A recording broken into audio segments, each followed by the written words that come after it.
Let's say a reporter approaches me and says, "Hey Mark, I'm writing an article about how businesses can make their websites more effective. You've been doing this type of work for 20 plus years, so my question to you is this. If you could pick only 3 things to boost the performance of a business website, I'm talking 3 things that are going to have the biggest impact and really move the needle, what would they be?"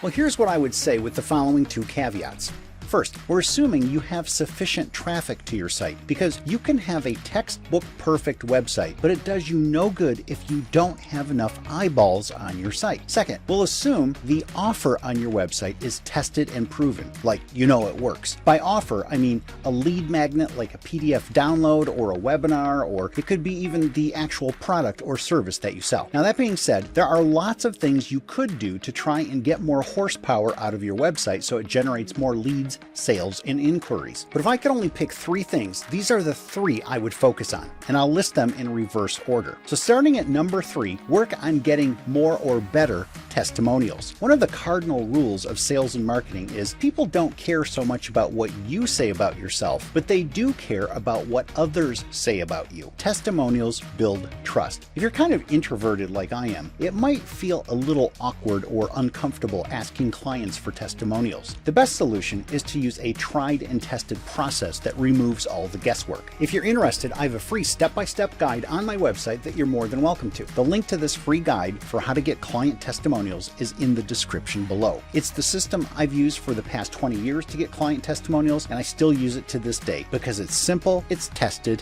and it works. So how many testimonials do you need? Well, as many as you can get. You can never have too many testimonials. Plaster them all over your website. Item number 2 to boost the effectiveness of your business website would be make sure you have a well-engineered headline area on your homepage. It's this area at the top of your homepage. Some people refer to this area as the feature area, but I call it the headline area because just like with a newspaper or magazine article, it's where the reader decides whether or not they want to continue reading. So this headline area is the make or break point for your homepage. Since your homepage is usually one of the most visited pages on your site, you should invest about 80% of your effort into getting this headline area right. A good headline lets your reader know they're in the right place, and it gives them a reason to keep reading. A while back, I did a study where I analyzed over 1,000 medical websites, and one of the biggest mistakes I saw was a vague or confusing headline area. Many times, I couldn't tell if I was visiting the website of a kidney specialist or psychiatrist because I'd see headlines like "Achieve your full potential" or "Live a pain-free life," neither of which tell me anything. And I'm not just picking on medical websites because this is a problem on many websites. Why? Because good headlines are hard to write. When developing a headline for your homepage, here's a $1 million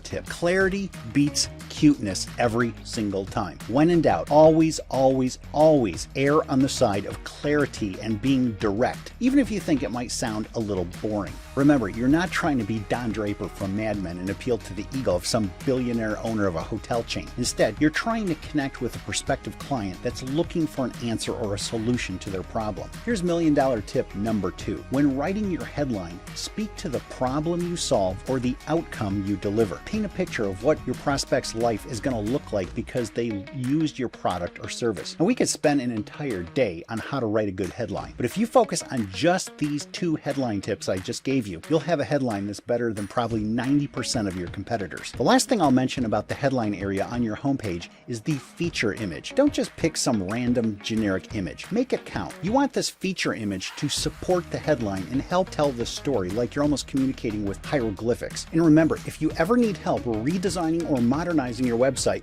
and tech just is not your thing, we offer done-for-you services. Just go to markbrinker.com/done-for-you, fill out a little form, and tell us what you need help with. Here's my final tip. It's number 1 on my list for things that will move the needle and improve the effectiveness of your business website, and it's this. You've got to look the part. That means your site needs to project success and stability and expertise, like you know what you're doing. Barbara Corcoran from the TV show Shark Tank says one of the biggest reasons she does not invest in someone is because they don't look the part. Therefore, you cannot have a site that looks amateurish or unfinished. Look Looks matter. Presentation matters. This isn't being shallow or phony. It's how things are. People do judge a book by its cover, and they equate the quality of your brand with the appearance of your business website. How do you know what a good website should look like? Well, the quickest and easiest way is just to look around. Like if you're shopping for a new house or a new wardrobe, you just kind of know it when you see it. It just jumps out at you. So if you're wanting to upgrade or modernize the looks of your site, just start keeping a list of the sites that you like. In fact, when someone comes to us wanting to redesign or do a makeover on their business website, the very first thing I ask them is, what are 2 or 3 sites you'd like to model or emulate? Because we can design and develop anything you want, but it's 1,000 times easier if you can just point to something and say, I'd like something like this. Don't try and reinvent the wheel. Use other sites for ideas and inspiration. It's way easier that way. Well, that's it for today. You now have what I believe are the top 3 things that will move the needle if you want a more effective business website that generates more leads, more clients, and more profits. And remember, if you have any specific topics you'd like me to cover in future videos, you can suggest them at markbrinker.com/topics. Have a great rest of your day, and I'll talk with you soon. Bye for now.